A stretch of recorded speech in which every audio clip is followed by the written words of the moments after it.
వెంకటేశాయ. నేను మీ అన్నమయ్యను.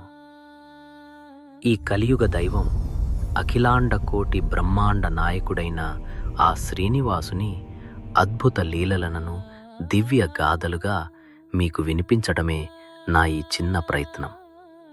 ప్రతి కథలోనూ నా స్వామి చూపిన ఒక మహా అద్భుతాన్ని మీరు తెలుసుకుంటారు. రండి, ఆ గోవిందుని లీలామృతంలో మునిగిపోదాం. నా స్వామి అయిన వెంకటేశ్వరుడు తన భక్తుల సేవలో ఎంత ఆనందం పొందుతారో, ఆ భక్తుల కర్తవ్య నిబద్ధతను ఎంతగా గౌరవిస్తారో ఈ లీల చెప్తుంది.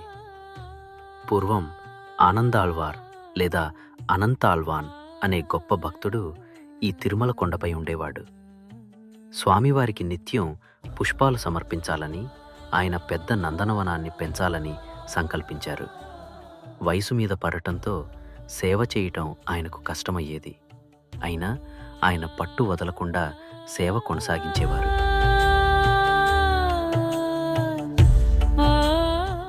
ఆళ్వార్ శ్రమను చూసి ఆ కరుణామయుడైన శ్రీనివాసునికి మనసు కదిలింది.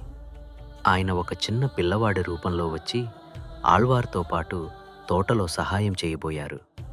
స్వామి సేవలో వేరే వారి సహాయం తీసుకోను అని ఆళ్వార్ ఆ పిల్లవాడిని వారించారు. నేను నీ సహాయాన్ని స్వీకరించలేను. కానీ ఆ బాలరూప స్వామి మళ్ళీ మళ్ళీ వచ్చి సాయం చేయబోయారు. సేవకు అడ్డం వస్తున్నాడని భావించిన ఆళ్వార్ సహనం కోల్పోయి ఆ పిల్లవాడిని వెదురు కర్రతో కొట్టారు. ఆ దెబ్బ తగిలిన వెంటనే ఆ పిల్లవాడు మాయమయ్యాడు.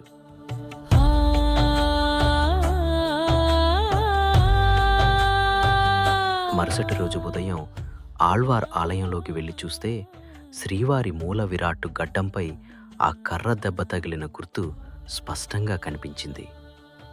పిల్లవాడి రూపంలో వచ్చి సాయం చేయబోయింది సాక్షాత్తు ఆ శ్రీనివాసుడే అని ఆళ్వార్ పశ్చాత్తాపంతో కుమిలిపోయారు.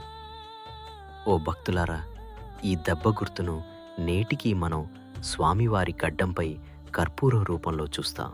సేవలో భక్తుడు చూపిన నిబద్ధతకు, ప్రేమకు ఆ స్వామి దాసోహమయ్యారు. మనపై ఆయన కరుణ అపార. చూశారా నా స్వామి కరుణ ఎంతటిదో? ఇలాంటి మరెన్నో అద్భుత లీలలను విని తరించాలనుకుంటే వెంటనే మన ఛానల్ని సబ్స్క్రైబ్ చేసుకోండి. ఇది కేవలం ఒక వీడియో చూడటం మాత్రమే కాదు. ఈ దివ్య గాథలను మీ కుటుంబ సభ్యులకు, మిత్రులకు షేర్ చేయటం ద్వారా మీరు కూడా స్వామి సేవలో భాగస్వాములు కావాలని నేను మనస్ఫూర్తిగా పిలుపునిస్తున్నాను. ఆ శ్రీనివాసునిపై మీకున్న ప్రేమను గోవిందా గోవిందా అని కామెంట్ చేసి మీ మనసులోని భక్తిని అందరికీ తెలియజేయండి. ఆ వెంకటేశ్వర స్వామి దివ్య మహిమను అందరికీ పంచుదాం.